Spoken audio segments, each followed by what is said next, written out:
루스 맥케이도 목사님의 저서 거친 세상에서 실패하거든 이라고 하는 책이 있습니다. 그 책에 에데 리켄베크라고 하는 조종사가 제2차 세계대전 중에 겪었던 이야기가 나옵니다. 전쟁이 한창이던 1942년 10월의 어느 날 에데 리켄베크 조종사의 비행기가 남태평양 바다에 추락하고 말았습니다. 그는 비행기 파편 조각에 올라가 사력을 다해 하루하루 버텨나갔습니다. 상어와 싸우고 강렬한 햇빛과 싸우면서 어느덧 8일이 지나갔습니다.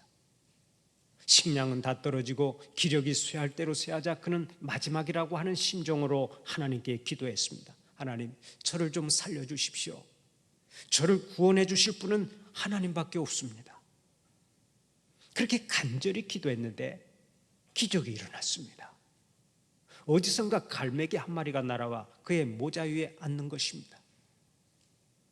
갈매기는 본래 육지 가까운 해안가에 서식합니다. 육지에서 수백 킬로미터나 떨어진 바다 한복판에 날아가는 일이 없습니다. 그런데 기적처럼 한 마리의 갈매기가 날아온 것입니다. 그는 그 갈매기를 잡아먹고 내장은 낚시에 미끼로 사용했습니다.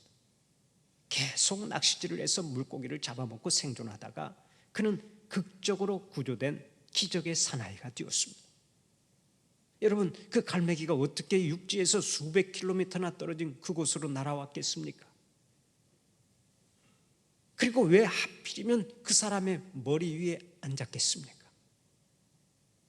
그것은 오직 하나님만이 아실 일입니다. 전쟁이 끝난 후 리켄베커 대위는 매주 금요일 저녁만 되면 새우가 잔뜩 담긴 양동이를 들고 미국의 동부 플로리다의 해변가로 나갔습니다. 그리고는 1973년에 죽을 때까지 계속해서 갈매기들에게 먹이를 던져주었습니다. 리켄베크는 진정으로 은혜를 아는 사람이었던 것입니다. 여러분, 오늘 예배드리는 여러분은 어떻습니까?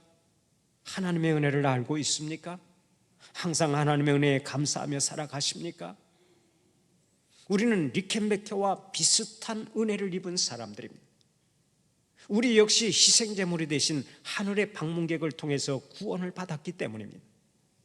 오직 하나님만 아시는 곳으로부터 머나먼 여행을 오신 분에게 구조된 것입니다. 그분이 누굽니까? 바로 예수 그리스도십니다. 예수님은 하늘 보좌에 앉아 영광을 받으셔야 마땅한 분이었습니다. 그러나 죄 많은 우리 인생들을 구원하기 위해 이 세상에 오셨습니다. 친히 십자가에 매달리셨습니다. 붉은 피를 강물처럼 쏟으셨습니다. 그 피로 우리의 죄악을 씻어주셨습니다. 우리의 영적인 질병을 고쳐주셨습니다. 사망에서 생명으로 자리를 옮겨주셨습니다. 하늘의 영원한 소망을 가지고 살게 해주셨습니다. 이보다 놀라운 은총이 어디 있습니까? 그분 예수 그리스도께서 오늘 또 우리를 향해 말씀하십니다. 내가 너희를 이만큼 사랑했노라. 십자가에서 두 팔 벌리고 죽을 만큼 이만큼 너희를 사랑했노라. 너희는 나의 기뻐하는 자들이다. 그렇다면 우리는 이미 인생 최대 복을 받은 자들입니다. 인생 최대 은혜를 받은 자들입니다. 믿으시면 크게 아멘 합시다. 주님은 우리를 피값 주고 사셨습니다. 생명을 내어주고 재창조하셨습니다. 그래서 우리가 인정하든 하지 않든 주님은 우리를 한없이 기뻐하십니다. 한없이 사랑하십니다. 이것을 아는 스바냐 선지자는 스바냐 3장 17절을 통해서 이렇게 증언하고 있습니다. 너희 하나님 여호와가 너희 가운데 계시니 그는 구원을 베푸실 전능자이시라.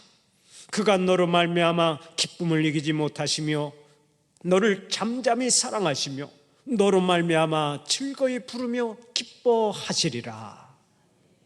우리는 주님의 사랑스러운 자녀들입니다. 주님의 기뻐하시는 자녀들입니다. 그러므로 우리 한 사람 한 사람은 주님의 자녀답게 살아야 될 줄로 믿습니다. 하늘에 속한 사람답게 살고 계속해서 주님이 기뻐하시는 모습으로 살아야 될 줄로 믿습니다. 그러면 우리가 어떻게 살아갈 때 주님께서 기뻐하시겠습니까?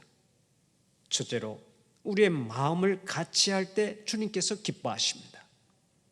오늘의 본문 8절을 보면 이렇게 말씀하죠. 마지막으로 말하노니 너희가 다 마음을 같이하여 동정하며 형제를 사랑하며 불쌍히 여기며 겸손하며. 앞절에서 분명히 말씀하고 있죠. 너희가 다 마음을 같이하라. 주님은 우리가 마음을 같이할 때 기뻐하신다는 얘기입니다. 그렇습니다. 주님은 천국 백성들인 우리가 마음을 같이할 때 기뻐하십니다. 한 마음으로 충성할 때 행복해 하십니다. 그런데 여기서 마음을 같이하라라는 말은 의견을 꼭 일치시켜라 하는 뜻은 아닙니다. 비록 의견은 다를지라도 언제나 마음을 하나로 묶으라는 거예요. 그렇다면 본질적인 것만 일치하면 비본질적인 것에 대해서는 관용을 베풀 줄 알아야 합니다. 어떤 사람이 묻습니다. 목사님, 비빔밥을 먹을 때 밥을 비벼놓고 기도해야 합니까? 아니면 비비기 전에 기도해야 합니까? 그것도 질문이라고 하는데 답은 그대 마음대로입니다. 비벼놓고 하든지 비비기 전에 하든지 기도하는 것 자체가 중요하지 않습니까? 기도하는 본질이 중요하지. 언제 기도하느냐 하는 비본질에 대해서는 관용을 베풀 줄 알아야 한다는 말씀입니다.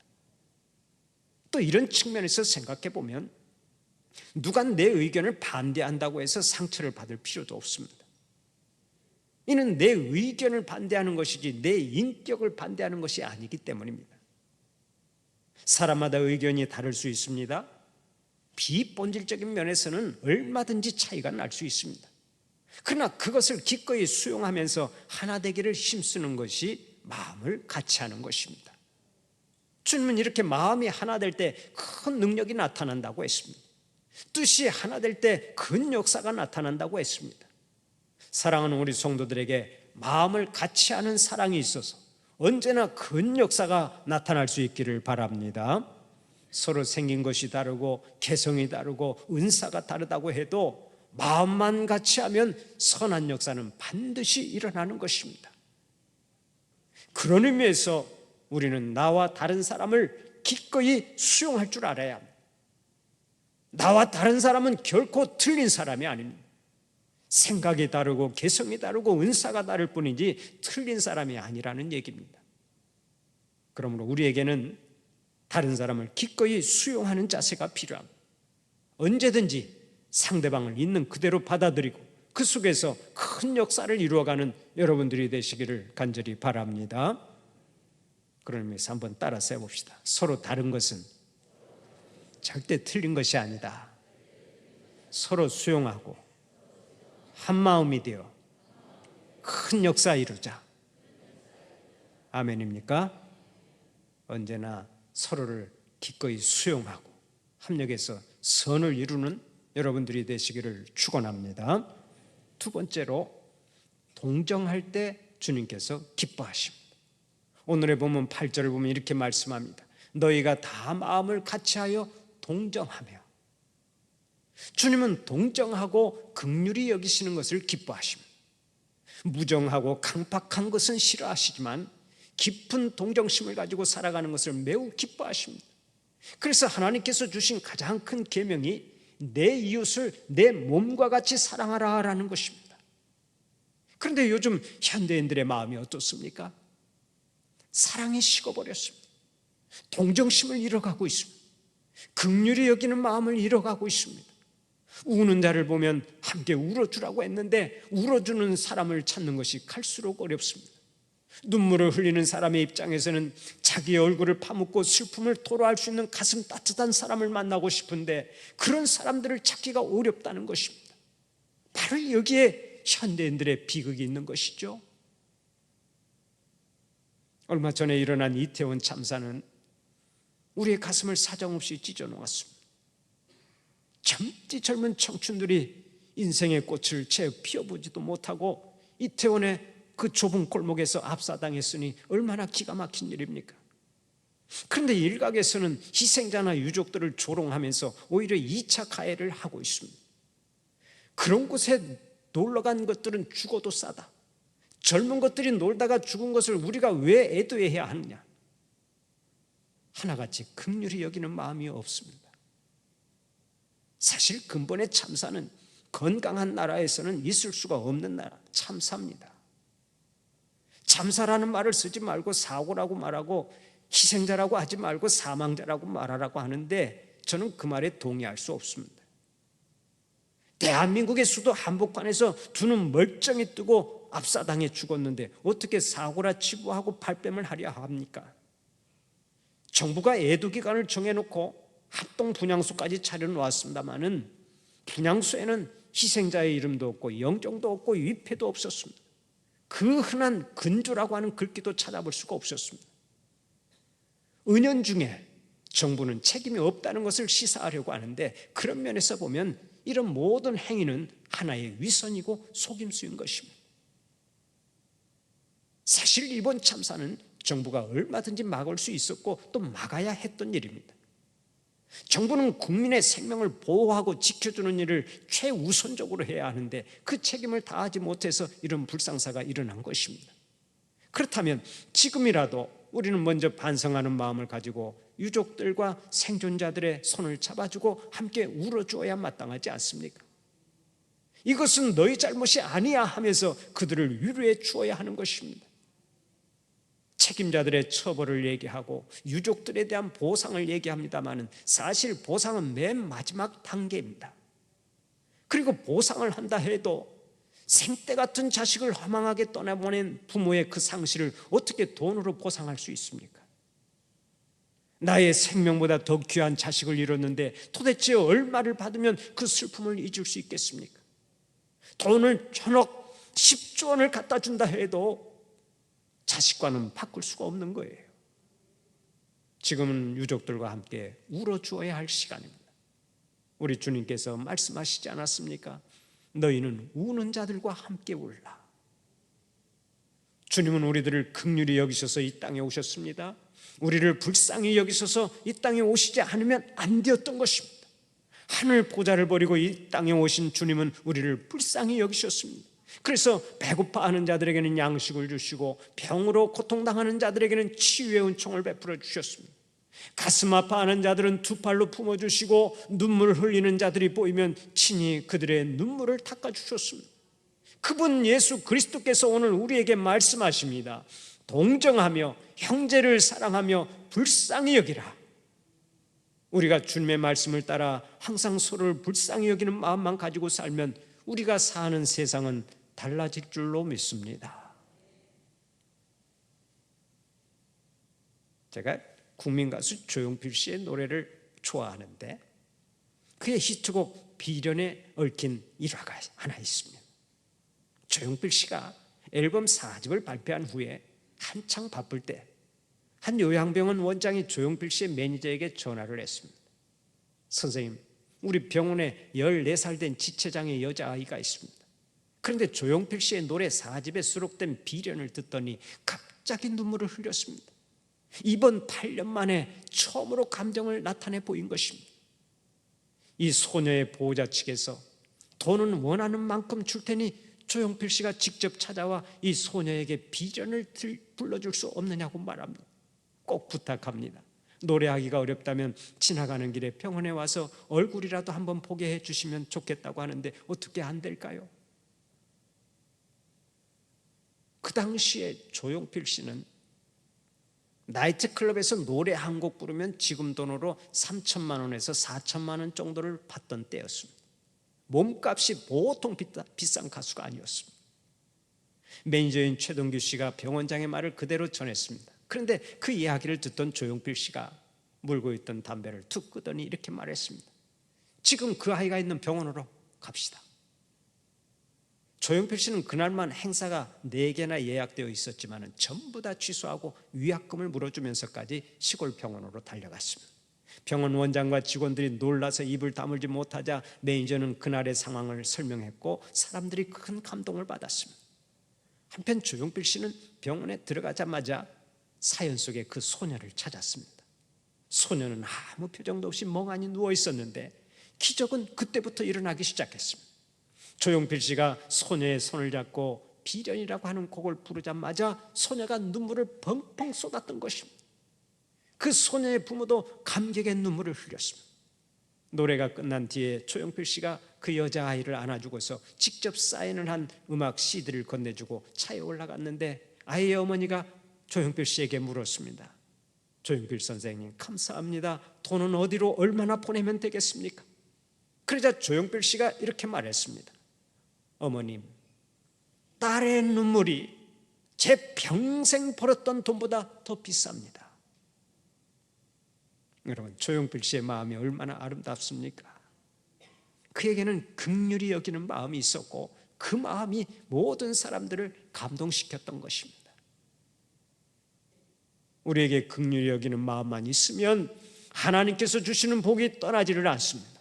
하나님께서 반드시 복을 주시고 반드시 은혜를 베풀어 주시는 겁니다.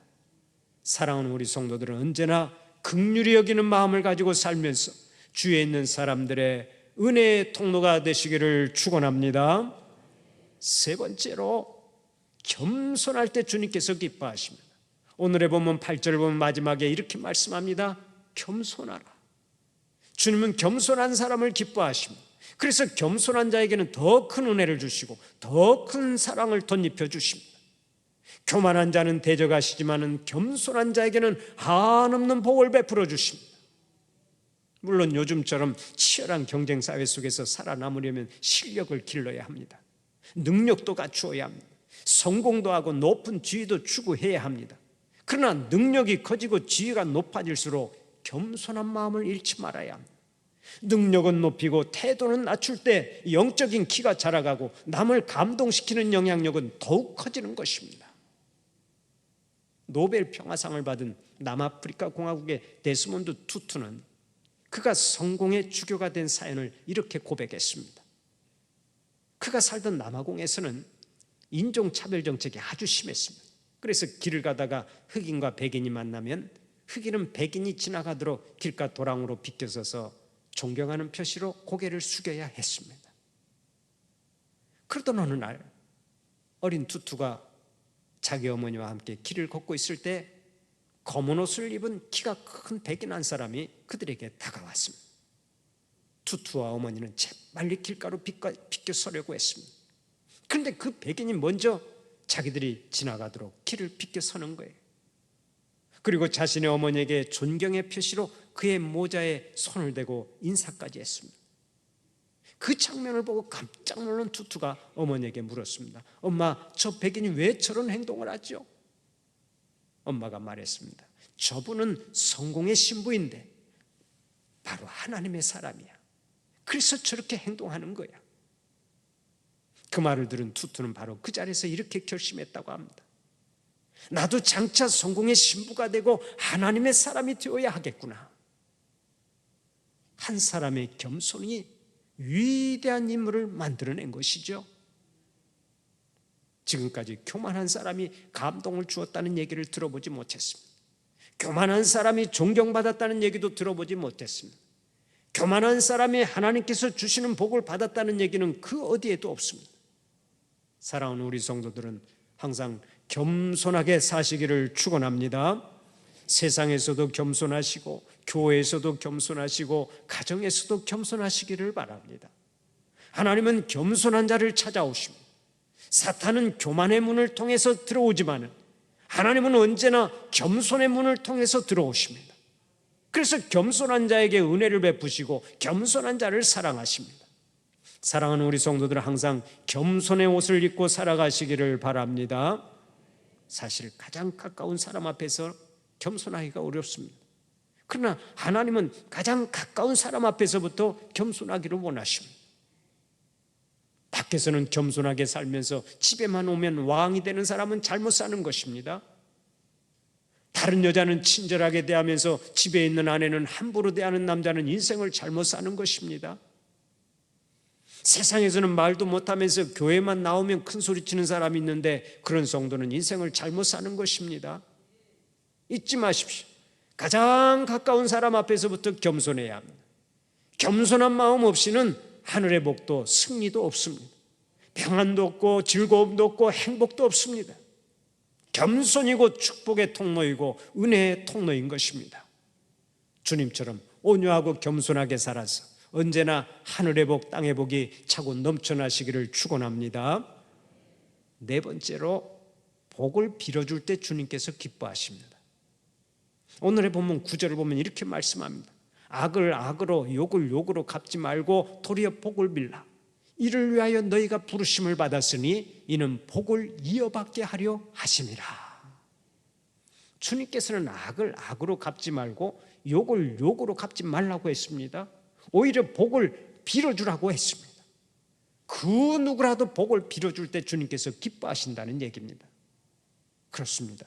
복 주기를 기뻐하시는 주님은 우리가 다른 사람에게 복을 빌어줄 때 한없이 기뻐하시는 것입니다. 물론 원수 같은 사람을 축복하는 것이 쉬운 일은 아닙니다. 사랑하는 사람을 축복하는 것이야 즐거운 일이지만 원수까지 축복하는 것은 쉬운 일이 아닙니다.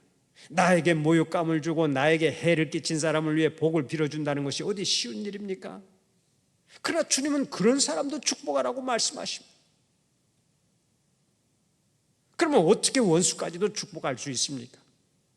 먼저 거룩한 건망증이 있어야 합니다. 원수 때문에 당한 피해를 빨리 잊어버리기만 하면 축복할 수 있습니다. 다음으로 원수 때문에 내가 더 성숙해졌고 원수 때문에 더 하나님께 매달리게 되었다는 믿음을 가지는 것이 필요합니다. 실제로 어려움 속에서 오히려 믿음이 자라고 영적으로 성숙해지는 일이 많지 않습니까? 그렇다면 하나님께서 합력하여 선을 이루어 주실 줄로 믿고 그 속에서 축복할 수 있는 것입니다. 그리고 불쌍히 여기면 축복할 수 있습니다. 오죽하면 저럴까? 저렇게 사느라고 얼마나 힘들까? 저 영혼이 참 불쌍하구나 하면 축복할 수 있습니다. 제 말이 맞으면 고개라도 한번 끄덕여 보세요. 인생의 무대에서 저렇게 사느라고 얼마나 고생이냐, 그런 생각을 하면 그 영혼을 불쌍히 여기고 축복할 수 있단 말이에요. 그러면서 한번 따라서 해봅시다. 오죽하면 저럴까? 저렇게 사느라고 얼마나 힘들까? 저 영혼이 참 불쌍하구나. 원수까지도 축복할 때 주님께서 기뻐하시는 줄 믿으시기 바랍니다. 잊지 마십시오. 우리는 주님의 자녀들입니다. 마귀의 자식들이 아니에요. 주님의 자녀들이에요. 그렇다면 주님께서 기뻐하시는 삶을 살아야 마땅하지 않겠습니까? 날마다 마음을 같이하고 긍휼히 여기고 겸손하고 원수까지도 축복해서 하늘의 복 땅의 복이 여러분 가운데 차고 넘쳐나시기를 간절히 축원합니다.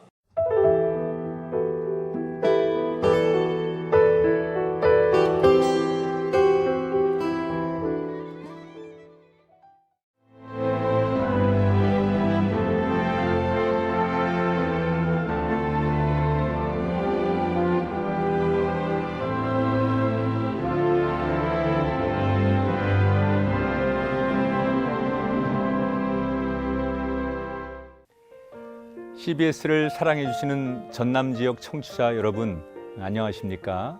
CBS 재단 이사장 꿈의 교회 김학중 목사입니다. 여러분의 사랑과 관심 덕분에 전남 CBS가 순천시 장천동에 새로운 사옥을 마련하게 됐습니다. 이 방송국 사옥이라는 것은 단순히 건물을 짓는 의미에 지나지 않습니다. 전남 지역 복음 전파와 특별히 다음 세대를 위한 미래 비전을 세우는 일입니다. 코로나19로 모든 활동이 중단되고 또 관계가 단절되는 상황이지만 우리 CBS 방송만큼은 우리의 발길이 닿지 않는 곳까지 구석구석 하나님의 말씀을 전하는 위대한 힘을 지니고 있습니다. 이 방송이 믿음의 반석 위에 굳건히 세워질 수 있도록 여러분들께서 벽돌 한 장 한 장씩 쌓아가는 마음으로 전남 CBS를 위해 후원해 주시고 기도해 주시기를 간곡히 부탁드립니다.